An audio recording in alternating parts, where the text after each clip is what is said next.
Good afternoon all. Demonstrative pronoun का specific point जो हम यहाँ पर देख रहे हैं उसमें हम पढ़ रहे हैं कि दिस और दैट जो होता है या दीज और दोज जो होता है, पास वाले नाउन के लिए दिस लगता है और जो दूर होता है उसके लिए दैट लगता है या दोज लगता है।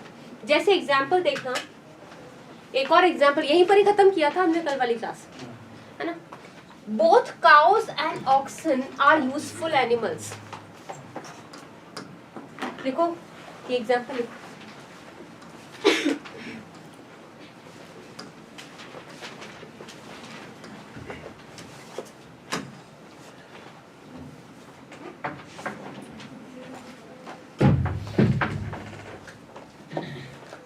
दोनों ही काउस और ऑक्सन जो है वो यूजफुल एनिमल्स हैं, ठीक है। बात बोथ और एंड से काउस और ऑक्सन दो नाउन्स कनेक्ट हो रहे हैं। अब जो नाउन को रिप्लेस करें वो प्रोनाउन, लेकिन प्रोनाउन कैसा है? डेमोन्स्ट्रेटिव, यानी पॉइंट आउट करने वाला। यानी अगर ऑक्सन की बात हो रही है तो क्या लगा देंगे? दीज। ऑक्सन की बात हो रही है तो these plough are fields. Oxen जो है प्लाउ, अब ये दीज किसके लिए आया है? इस स्टेटमेंट के पास में क्या पड़ता है? ऑक्सन, तो ऑक्सन के लिए दीज आएगा। और दूर क्या पड़ता है? काउस, तो काउस के लिए दोज आएगा। Those give us milk. Clear? लिख लिया ये कल एक एग्जाम्पल हमने ये वाला भी किया था, इसका वर्क एंड प्ले वाला, है ना। और आज हमने प्लूरल लिया। कल वर्क और प्ले सिंगुलर थे, दिस और दैट। अभी काउस और ऑक्सन जो है वो प्लूरल है, दीज और दोज।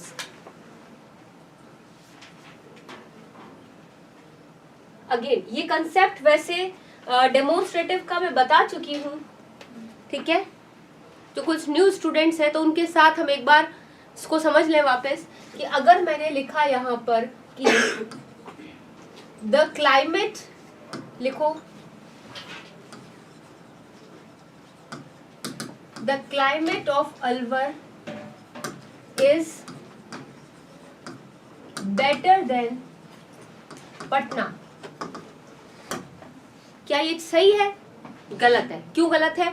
क्योंकि एक बार समझ ले इसको कि बेटर देन है। बेटर देन का मतलब क्या होता है? कंपैरिजन है। अब तुलना किसकी हो रही है? कंपैरिजन किसका हो रहा है? एक तरफ तो क्लाइमेट ऑफ अलवर यानी अलवर का क्लाइमेट है और दूसरी तरफ क्या है? केवल पटना, यानी कंपैरिजन गलत है। कंपैरिजन सही कब होगा? जब अलवर के क्लाइमेट का कंपैरिजन पटना के क्लाइमेट से हो जाएगा। तो मैंने लिख दिया यहाँ पर कि the climate of Alwar is better than climate of Patna. हाँ ठीक है, अभी क्लाइमेट का कंपैरिजन ठीक है, लेकिन प्रोनाउन क्यों होता है? प्रोनाउन होता है नाउन को रोकने के लिए, नाउन का रिपीटेशन रोकने के लिए। अगर आपने एक बार क्लाइमेट लिख लिया तो वहीं आप वापस क्लाइमेट लिख रहे हो तो ये गलत है। तो हम द क्लाइमेट, द नाउन को मॉडिफाई करता है, आर्टिकल किसको मॉडिफाई करता है? नाउन को। तो पूरा हटेगा, आर्टिकल और नाउन पूरा हटेगा और उसको हम लिखेंगे दैट ऑफ पटना। लिखो इसको।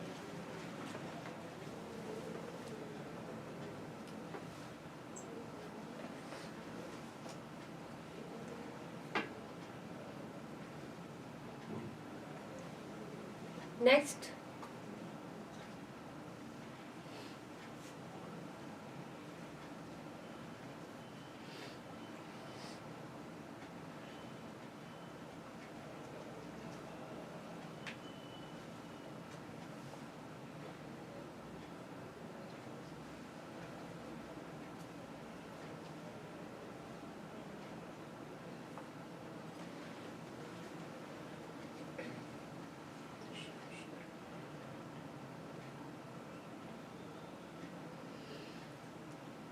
डेमोन्स्ट्रेटिव प्रोनाउन में ही हम यहाँ पर एक डेमोन्स्ट्रेटिव प्रोनाउन की बात करते हैं, द सेम, ठीक है। अब द सेम के साथ नाउन तो लगेगा ही लगेगा। द सेम के साथ एक नाउन आता है, लेकिन उसके साथ जो है दैट और एज का यूज होता है। तो द सेम दैट भी होता है, द सेम एज भी होता है। तो इस स्ट्रक्चर को लिखे आप रूल नंबर 6 पर। द सेम जो है पॉइंट आउट करने का काम करता है। द सेम प्लस नाउन के साथ जो पेयर बनता है वो दैट का भी बनता है और एज का भी बनता है।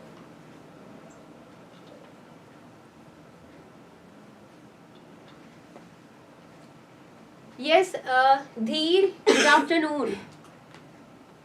गुड आफ्टरनून धीर।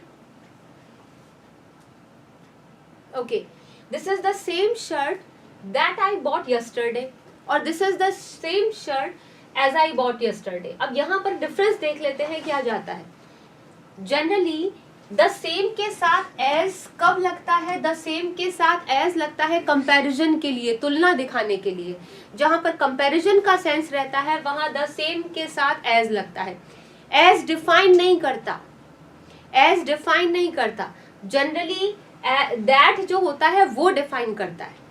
देखना, this is the same pen as yours, ये वही पेन है एज जैसा तुम्हारा पेन है, ये वही पेन है जैसा कि तुम्हारा पेन है। अब योर्स में क्या नहीं है? वर्ब नहीं है। जब वर्ब डिफाइन नहीं होती है, केवल कंपैरिजन का सेंस होता है कि इस पेन की और उस पेन का क्या हुआ है, कंपैरिजन हुआ है, तो द सेम के साथ एज लगता है। लेकिन अगर मैंने कहा this is the same shirt, ये तो वही शर्ट है, अब उस शर्ट को डिफाइन कर रहे हैं। वो शर्ट कौन सा? दैट आई बॉट यस्टरडे, जो कि मैंने कल खरीदा। तो आपने दैट से क्या किया? शर्ट को डिफाइन कर दिया। ऐसी कंडीशन में द सेम के साथ पेयर किसका बनता है? दैट का पेयर बनता है। तो यहाँ पर दैट करेक्ट है। This is the same time table as you had last year या that you had last year? That you had last year. क्यों आ रहा है दैट?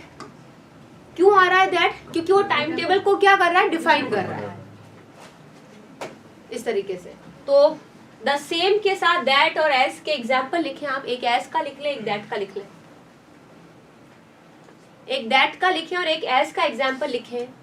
एज कंपैरिजन का सेंस देता है और दैट डिफाइनिंग क्लॉज देता है। डिफाइन करने वाला क्लॉज दैट देता है।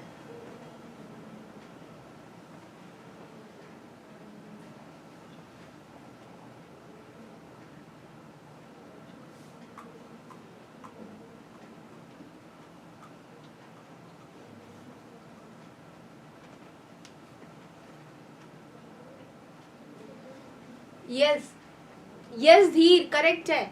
द सेम के साथ एज, द सेम और एज का कॉम्बिनेशन कंपैरिजन को डिनोट करता है। रिटर्न लिख लिया? ठीक है।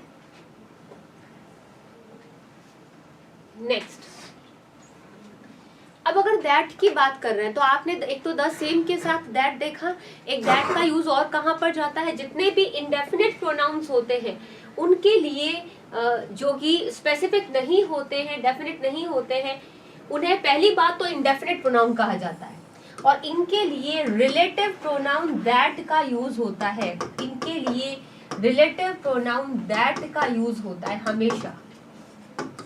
पहली बात तो हम समझ लेते हैं कि इंडेफिनिट प्रोनाउन होता क्या है। ये डेमोन्स्ट्रेटिव हमारा खत्म हो चुका है। ये नेक्स्ट कौन सा स्टार्ट हुआ है? इंडेफिनिट। कौन से नंबर पर है ये? फिफ्थ। ओके। इंडेफिनिट, इंडेफिनिट क्या होता है? पहली बात तो नाउन को रिप्लेस करे वो प्रोनाउन होता है। नाउन को रिप्लेस करे वो प्रोनाउन। जैसे एग्जाम्पल के लिए अगर मैंने कहा कि Ram has forgotten his bag, Ram अपना बैग भूल गया है। Ram has forgotten his bag, Ram अपना बैग भूल गया। अभी राम क्या है? ये राम क्या है? नाउन है, नेमिंग वर्ड है। राम को रिप्लेस कर लेते हैं, राम को रिप्लेस करते हैं तो क्या जाएगा? He has forgotten his bag. अब ये ही कौन है? राम है। कौन से टाइप का प्रोनाउन है ये? Subjective.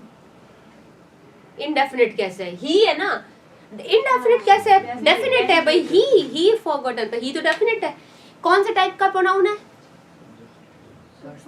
Personal pronoun. Personal pronoun होता है आई वी फर्स्ट पर्सन, सुनने वाला यू सेकंड पर्सन, और he she it they third person. कौन सा है ये? पर्सनल। पर्सनल प्रोनाउन का चार्ट पढ़ा था हमने, प्रोनाउन स्टार्ट किया था, चार्ट पढ़ा था। और ये ही का कौन सा फॉर्म है? ये सब्जेक्टिव फॉर्म है बस। ठीक है, तो he has forgotten his bag. अगर मुझे पता ही ना हो कि कौन अपना बैग भूल गया तो मैं राम का नाम नहीं जानती हूँ, मुझे पता नहीं है कि राम ही अपना बैग भूल गया, मुझे आई डोंट नो, ठीक है। तो मैंने लिखा someone has forgotten his bag, कोई अपना बैग भूल गया है। अभी मैंने राम तो नहीं लिखा, यानी नाम तो नहीं लिखा, यानी नाम को रिप्लेस किया someone से, पर ये पर्सनल प्रोनाउन है और ये इंडेफिनेट प्रोनाउन है, दोनों ही नेमिंग वर्ड को रिप्लेस कर रहे हैं, बट काइंड अलग है। और काइंड क्यों बता रही हूँ मैं, क्योंकि आपके एग्जाम में पार्ट्स ऑफ स्पीच का क्वेश्चन आना है, आने ही आने हैं, इसलिए पार्ट्स ऑफ स्पीच यानी वर्ड का टाइप समझते हुए चले। ये पर्सनल प्रोनाउन है, ये इंडेफिनिट प्रोनाउन है, क्यों? क्योंकि ये नेमिंग वर्ड को रिप्लेस कर रहा है। तो कोई अपना बैग भूल गया है, क्लियर। अब इस तरह के इंडेफिनिट वर्ड कौन कौन से होते हैं? जो कि नॉन स्पेसिफिक होते हैं, वेग यानी नॉट क्लियर, पता नहीं होता है वो कौन है, या हम कहते हैं नॉट डेफिनेट, पता ही नहीं है कि वो कौन है, इंडेफिनिट सेंस देते हैं, उनके नाम नहीं पता है हमें। प्रोनाउन है ना, किसी नाम को रिप्लेस तो कर रहा है पर हमें नहीं पता वो नाम कौन है। तो क्या है देखो, पर्सन के लिए क्या क्या आता है? Everyone, everybody, someone, somebody, anyone, anybody, known, nobody. ये 8 वर्ड्स तो पर्सन्स के लिए होते हैं। समवन, समबडी कोई, एनीवन, एनीबडी कोई भी, एवरीवन, एवरीबडी हर कोई, नोवन, नोबडी कोई नहीं। थिंग वाले वर्ड्स होते हैं नॉन लिविंग्स के लिए, समथिंग, नथिंग, एवरीथिंग, एनीथिंग, ठीक है। उसके बाद आ जाते हैं ऑल। ऑल का मतलब सब। अब भाई सब कितने? आप तो 10 है तब भी ऑल कह दोगे, 50 है तब भी ऑल कह दोगे, 100 है तब भी ऑल कह, डेफिनेट है क्या? Not definite. तो ऑल वर्ड भी इंडेफिनेट होता है। सम का मतलब कुछ। अब कुछ कितना? कुछ भी, है ना। अब वो सम तो वैसे ऑल और सम तो दोनों पे लगता है, काउंटेबल, अनकाउंटेबल। तो सम बॉयज भी ठीक है, सम पेट्रोल भी ठीक है। आपने कहा कुछ लड़के, आपके लिए तो 1000 में से 50 होंगे तो वो कुछ ही है, और 50 में से 5 होंगे तो वो कुछ ही है। तो सम वर्ड क्या है? इंडेफिनिट है, कुछ। सम पेट्रोल कितना? Not definite. बोथ का मतलब दोनों, ठीक है। हालांकि ये भी दोनों जो है इंडेफिनिट प्रोनाउन हो सकता है, क्योंकि हमें नहीं पता वो दोनों कौन है, तो इंडेफिनिट पे जाता है। मोस्ट मतलब ज्यादातर। अब ज्यादातर कितना? Not definite. इनफ मतलब काफी। अब काफी आप तो कितने को, आप कितना आपके लिए काफी है, हमें नहीं पता। एनी मतलब कोई भी। फ्यू का मतलब कुछ, काउंटेबल के सेंस में, है ना। और लिटिल मतलब थोड़ा, अनकाउंटेबल के सेंस में। मैनी मतलब कई सारे। मच का मतलब बहुत ज्यादा। मैनी काउंटेबल पे, मच अनकाउंटेबल पे। Many boys, much petrol. पर मैनी बॉयज कितने बॉयज? नहीं पता। मच पेट्रोल कितना ज्यादा पेट्रोल? नहीं पता। तो ये इंडेफिनिट है, समझ में आ गया। नन मतलब कोई नहीं, अब कौन नहीं? Not definite. अदर्स मतलब अन्य, दूसरे, अब कौन? नहीं पता। नेमिंग वर्ड को रिप्लेस कर रहा है पर इंडेफिनिट है, क्लियर। इंडेफिनिट वर्ड्स के लिए जो है हम पॉइंट लिख लेते हैं, लिखे। अगर वन सब्जेक्ट होता है, वन मतलब क्या होता है? वन मतलब कोई एक, कौन? नहीं पता। जैसे वन, मैंने कहा one should love one's country, one should love one's country. किसी भी पर्सन को अपने देश को प्यार करना चाहिए, तो अभी वो वन कौन है? वो तो कोई भी हो सकता है, कोई भी हो सकता है, नॉट डेफिनेट। तो जब वन सब्जेक्ट होता है तो उसका पोजेशन वंस जाता है और उसका रिफ्लेक्सिव वन सेल्फ जाता है, ठीक है। लेकिन अगर वन और बडी हो जाए, वन और बडी वर्ड समझ गए जो अभी हमने पढ़े थे? Someone, somebody, anyone, anybody, known, nobody, everyone, everybody. One और बडी वर्ड्स का जो पोजेशन, उसकी वर्ब जो होती है वो सिंगुलर वर्ब लेता है, ये हमेशा सिंगुलर वर्ब लेता है। अपना जो पोजेशन है वो हिज लेगा, ठीक है। थिंग वर्ड जो होते हैं ये अपने साथ सिंगुलर वर्ब लेते हैं हमेशा, और अपना जो पोजेशन है वो इट्स लेते हैं। लिखते जाओ। For whom are you waiting? हाँ Puja, good afternoon. Thing word जो होगा वो अपने बाद सिंगुलर वर्ब लेगा और अपना पोजेशन भी इट्स लेगा। देन आ जाते हैं हम यहाँ पर जैसे सम या फ्यू पे, काउंटेबल पे लग सकता है सम, फ्यू भी लग सकता है, मैनी भी लग सकता है। सम बॉयज बोल रही हूं मैं यहाँ, सम मेरा मतलब काउंटेबल से है। अगर ये काउंटेबल पे है, फ्यू का मतलब भी कुछ कुछ मतलब वन तो नहीं है ना, अगर वो वन नहीं है तो वो सिंगुलर वर्ब नहीं लेगा। मैनी का मतलब भी कई सारे, तो ये अपने साथ प्लूरल वर्ब लेते हैं।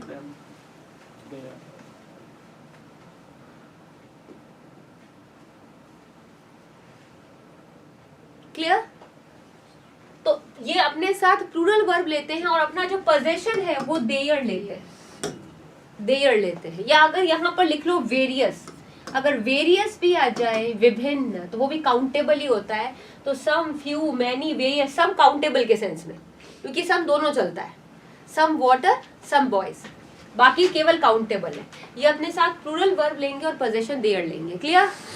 ठीक है।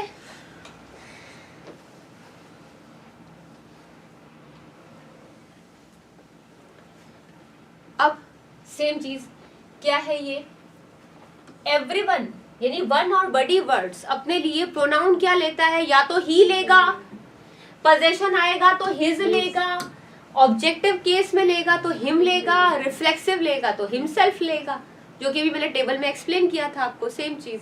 तो एवरीवन के लिए पोजेशन क्या आएगा, हिज आएगा। एग्जाम्पल जो भी हमने चार्ट लिखा उसका एग्जाम्पल है ये, ठीक है। तो everyone should do his work, हर किसी को अपना काम करना चाहिए। अभी यहाँ वन होता तो क्या होता, one should do one's work, one should do one's work, but everyone should do his work, ये ध्यान रखना भाई, ठीक है। अच्छा यहाँ होता अगर कि वन ऑफ द बॉयज, अगर यहाँ होता one of the boys should do dash work, तो नहीं, वन ऑफ द बॉयज, तो बात उस वन की हो रही है, ऑफ द बॉयज की नहीं हो रही है, बात वन की, तो क्या जाएगा, हिज।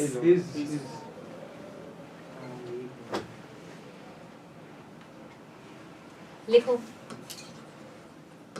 अगर वन ऑफ द बॉयज है, पहले वन की बात लिखो, अगर अकेला वन है तो वर्ब कैसी, सिंगुलर। सारे एरर के पॉइंट्स है, ध्यान रखना, सारे के सारे एरर के पॉइंट्स हैं। जैसे अभी आपने गलती की तो आप वहां पर भी ऐसे ही मिस्टेक करने वाले, ये लिख लो आप। अगर वन सब्जेक्ट होता है तो उसके साथ वर्ब भी कैसी, सिंगुलर, उसका जो वर्ब सिंगुलर लेकर के पोजेशन आपने देखा वंस। लेकिन अगर इसको वन ऑफ द बॉयज कर दे, लड़कों में से कोई एक, अब एक किस में से लिख लेगा, बहुतों में से कि एक में से, सिलेक्शन प्लूरल में से होता है ना, तो वन ऑफ द बॉयज, लेकिन बात उसी एक लड़के की हो रही है, तो वर्ब कैसी, सिंगुलर, तो one of the boys is या one of the boys are, मैं यहाँ इज लिखूं या सिंगुलर वर्ब लिखूं, नहीं, मतलब तुम्हारे लिए कंफर्टेबल क्या रहेगा, इज या सिंगुलर वर्ब, सिंगुलर वर्ब सही रहेगा, इज या सिंगुलर वर्ब, ठीक है, ठीक है। अब इसका पोजेशन क्या जाएगा, हिज जाएगा, वंस नहीं जाएगा। अगर एवरीवन होता तो वर्ब सिंगुलर होकर के उसका पोजेशन हिज है, दोनों को साथ में लिख करके इसको डिफरेंशिएट करना आसान रहता है।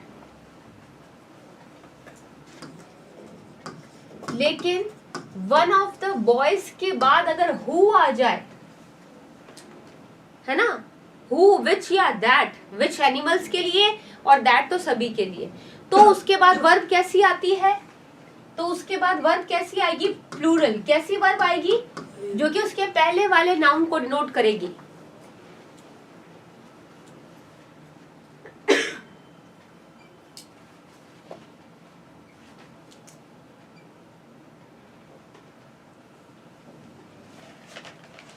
जो कि उसके पहले वाले नाउन को डिनोट करेगी। लेकिन एक और इसमें थोड़ी सी बारीकी समझना, कम आती है लेकिन आपको प्रैक्टिस में मिलेगी। क्या पॉइंट बोला मैंने कि वन ऑफ द बॉयज के बाद अगर हु आता है तो हु के बाद वर्ब कैसी आ रही है, प्लूरल, उसके पहले वाले नाम। लेकिन बॉयज को हम क्या कर रहे हैं, या डिफाइन कर रहे हैं, मतलब बॉयज की क्वालिटी बता रहे हैं ना, कि लड़कों में से कोई एक हु प्ले फुटबॉल, जो क्रिकेट खेलते हैं वो लड़के, हु प्ले क्रिकेट, जो क्रिकेट खेलते हैं वो लड़के, उनमें से वो एक लड़का, उनमें से वो जो क्रिकेट खेलते हैं उनमें से ये एक लड़का। तो हु के साथ वाली वर्ब वाला क्लॉज तो प्लूरल होगा, लेकिन उसके बाद फिर एक वर्ब आएगी, वो सिंगुलर आएगी। वो किसके अकॉर्डिंग आएगी? इस वन के अकॉर्डिंग। समझ में आया? आया? जैसे वन ऑफ द बॉयज, लड़कों में से एक, वो लड़के who are playing cricket here, जो यहाँ क्रिकेट खेल रहे हैं, इज माई फ्रेंड, या are my friends, is my friend. वो इज किसके लिए आया? उस वन लड़के के लिए आया। क्या क्लियर हुआ मैंने क्या बोला? हाँ, his, one of the boys का पोजेशन हिज, ठीक है? हाँ, उसके बाद वाले किस वाले में? वो सेंटेंस है ना, one of the boys subject होता है, उसका पोजेशन हिज ही रहता है। इस बाद वाले सेंटेंस में। हाँ बिल्कुल। तो इसमें तो वन आ जाएगा। किस में? भाई अगर आप बॉयज को डिफाइन कर रहे हो, पहली बात तो अगर वर्ब प्लूरल है तो पोजेशन भी प्लूरल। किस में रहेगा? हु वाले क्लॉज में। लेकिन अगर जब आप वापस वर्ब लेकर के इस वन को डिफाइन करोगे, वन के लिए सेंटेंस लोगे, मेन सेंटेंस, तो उसका पोजीशन तो सिंगुलर रहेगा।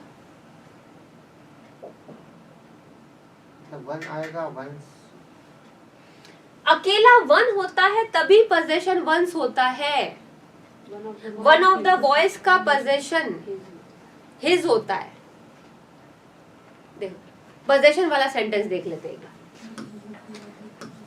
One of the boys who have brought their tiffins, अब ये पोजेशन लिया मैंने, टिफिन्स का पोजेशन लिया, ठीक है? who have brought their tiffins has forgotten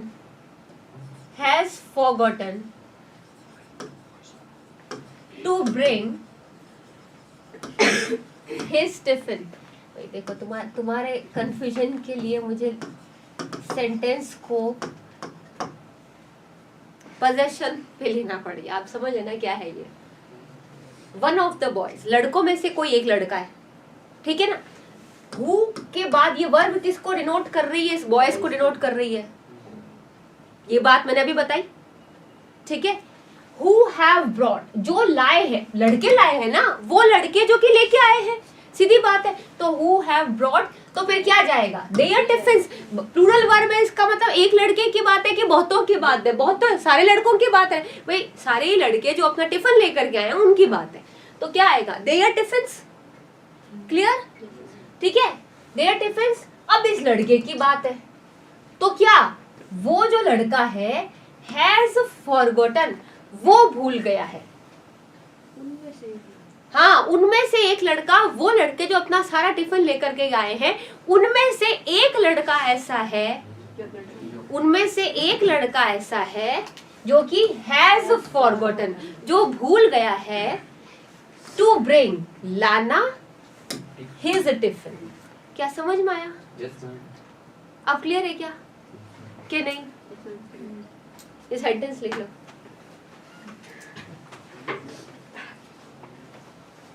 Yes, धीर, mine too। क्या माइन? उसने बोला कि English is my favourite subject, तो मैंने बोला माइन टू। आपका भी चीज के साथ।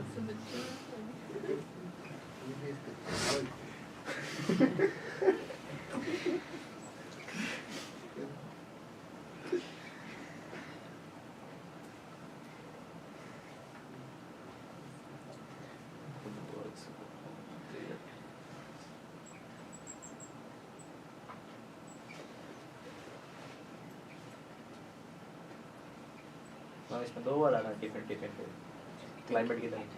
नहीं, किस में? इसमें तो ब्रेक इट नहीं होता। Actually boys who have brought, यहाँ पर देखो फर्क है ना, सेम टिफिन वर्ड है, सेम के लिए नहीं, ये टिफिन्स है, ये टिफिन है, सेम को नहीं कर रहे हो आप। Who have brought their tiffins has forgotten to bring his His खत्म हो इस पे सकता खत्म है, इस करो। पे खत्म हो सकता है। हाँ, अगर वो पॉजेसिव प्रोनाउन ले तो हो सकता His है। खत्म हो जाएगा। हाँ, हो सकता है। अगर अब टिफिन को रिपीट ना करें तो हिज जो है पॉजेसिव प्रोनाउन का भी काम करता है। हिज टिफिन भी होता है भाई, माई प्लस हाउस को मिलाकर माइन बनता है ना, वैसे ही हिज प्लस टिफिन को मिला के हिज भी हो सकता है, तो वो करेक्ट है। हाँ, टू ब्रिंग हिज, फिर वो पोजेशन है, ध्यान रखना, फिर वो एडजेक्टिव नहीं है, पोजेशन है, नाउन के अंदर मिक्स किया हुआ प्रोनाउन है वो, करेक्ट। ठीक है, लिख लिया गया।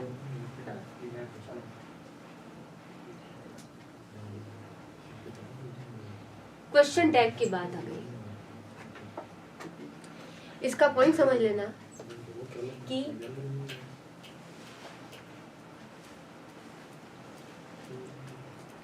ये पॉइंट क्लियर हो गया आपका? ठीक है, अब ये समझना, क्वेश्चन टैग क्या, टैग का मतलब होता है टुकड़ा, और टुकड़ा, और वो भी किस फॉर्म में, क्वेश्चन फॉर्म में। यानी कि सीधी सी बात है कि टैग क्वेश्चन का कभी भी अपना खुद का एग्जिस्टेंस नहीं होता, अलग से इसका कोई भी वजूद नहीं होता, इसको सिर्फ मेन सेंटेंस के पीछे लगा करके इसको रखा जाता है और पीछे लगा करके इसको पूछा जाता है। तो लगाने की जरूरत क्या है, इसको ज्यादा कुछ नहीं है, सिर्फ कंफर्मेशन का सेंस जाता है, कंफर्म करने के लिए जाता है, या यूं कहे बात को एम्फसाइज करने के लिए जाता है। जैसे सिंपली मैंने कहा कि Ram is a good boy, अगर मैंने लिखा कि Ram is a good boy, Ram एक अच्छा लड़का है, ये सेंटेंस कैसा है भाई, ये सेंटेंस कैसा है, पॉजिटिव, पॉजिटिव है। अगर सेंटेंस पॉजिटिव होता है तो उसका पीछे जाकर के जो क्वेश्चन टैग बनता है वो नेगेटिव बनता है। ठीक है, अब नेगेटिव के लिए नॉट लगाना पड़ता है, और नॉट हमेशा किसके बाद लगता है, हेल्पिंग वर्ब के बाद। नॉट हमेशा किसके बाद, हेल्पिंग वर्ब। हेल्पिंग वर्ब इस सेंटेंस की क्या है, इज को हम क्या करेंगे, पीछे ले जाएंगे उठा के, और इसको यहाँ कॉमा लगा के और नेगेटिव करेंगे, इजंट, इजंट ही। राम के लिए प्रोनाउन यूज आएगा ही, नाउन को रिपीट नहीं करेंगे, इजंट ही। अब मैंने इसको इज नॉट ही क्यों नहीं किया, गलत है, क्योंकि क्वेश्चन टैग में हमेशा कॉन्ट्रैक्टेड फॉर्म यूज आती है, कभी भी अलग अलग यूज नहीं आता, हमेशा कॉन्ट्रैक्टेड फॉर्म ही यूज आती है क्वेश्चन टैग में। क्लियर? ठीक है, तो क्या जाएगा यहाँ पर, इजंट ही जाएगा। समझ में आ गया कि क्या वो नहीं है, इजंट ही जाएगा। तो अब यहाँ की बात कर लेते हैं।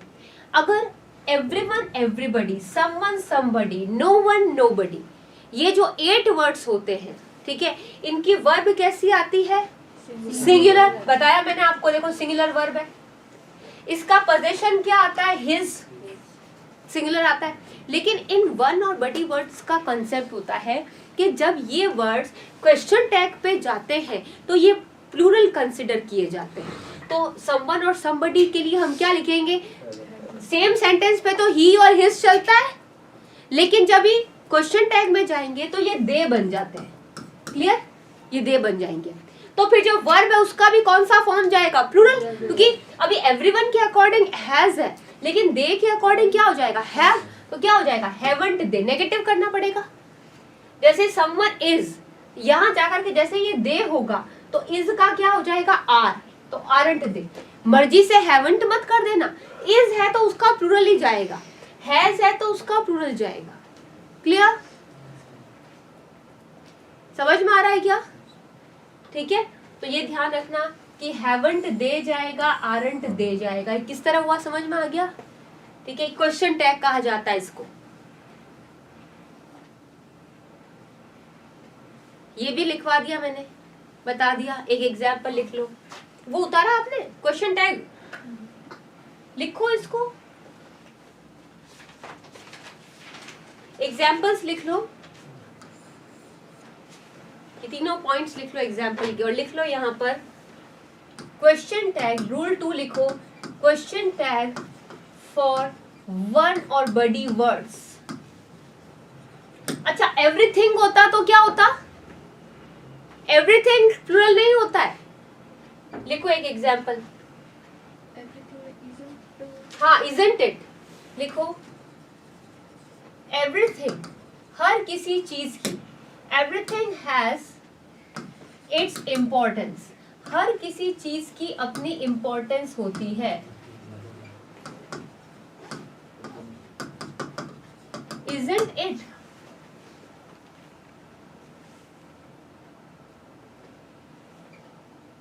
एज होगा तभी क्या आएगा? क्या? इजी आएगा, isn't? एवरीथिंग, थिंग तो हमेशा सिंगुलर ही होता है वैसे तो, पर ये क्वेश्चन टैग में भी इट ही रहता है, दे नहीं हो जाता। Hasn't नहीं, हुआ। इसका बोल रहा है, इसका हैजंट नहीं आएगा क्या? Hasn't it. हाँ हैजंट होगा सर, हैजंट इट।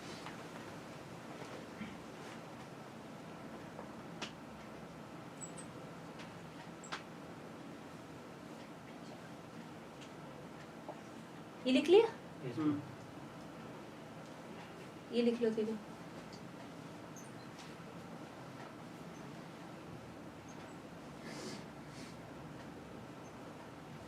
पूजा क्यों नहीं आ रही? उसका टेस्ट है शायद। अच्छा टेस्ट।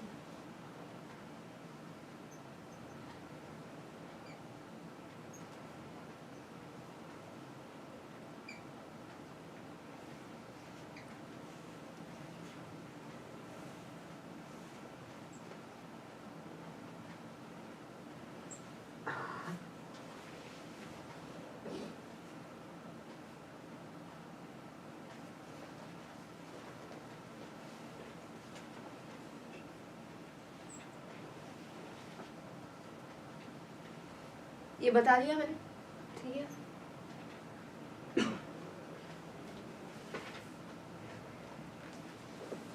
नाउन को रिपीटेशन से बचाने के लिए वन वर्ड का यूज भी होता है, ठीक है।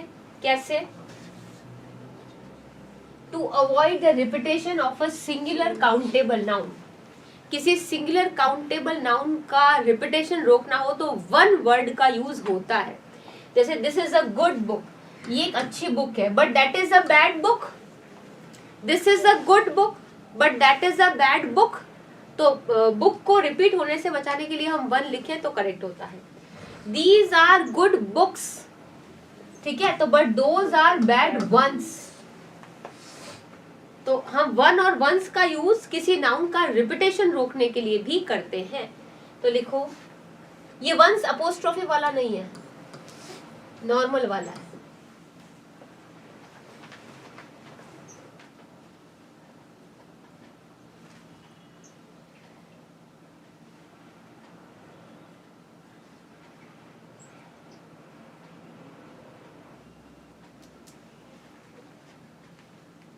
पूजा, अगर आपके पास शौर्य भारत ऐप है तो आप क्लास को रिवाइंड करके भी देख सकते हो। आप जो क्लास है वहाँ ऐप में रहेगी, आप चाहो तो आप उसको बैक ले जाके कर सकते हो, नोट्स बना सकते हो। अगर आपका एग्जाम चल रहा है तो आप उसको क्लास को लिख सकते हो, नोट्स बना सकते हो।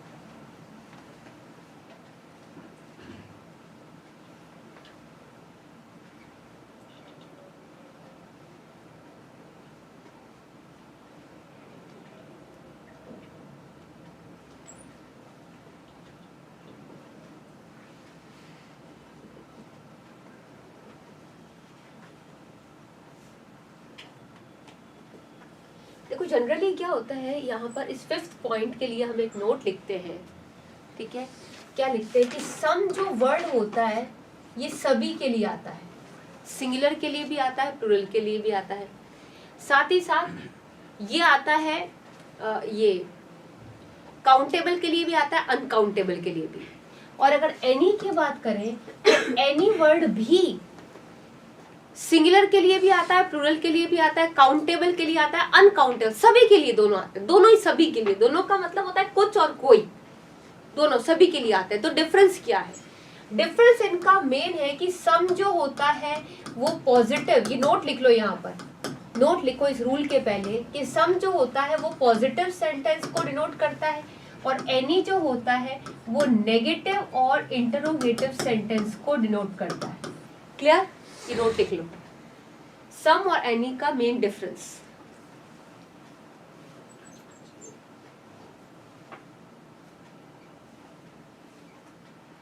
Okay okay Puja and Dhir, very nice. तो लिख लिया आपने, सम और एनी का ये पहले पॉइंट लिख लो, ठीक है। अब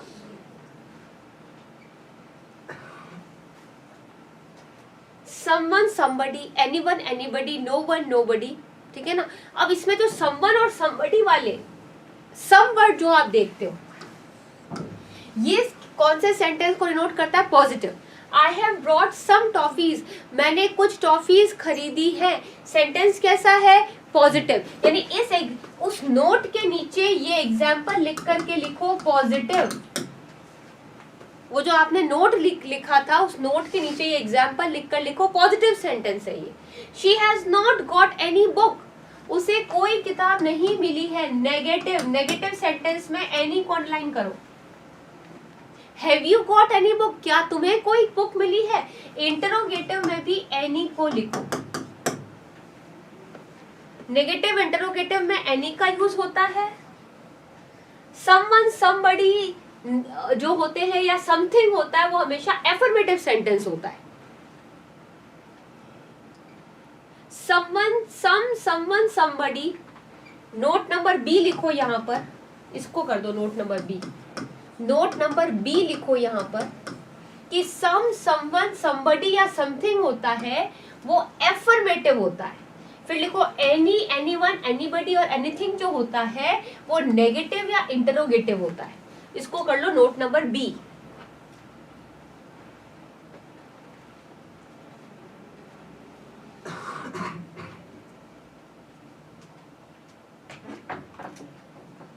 यहां से हम क्लास को कल कंटिन्यू करते हैं। जय हिंद।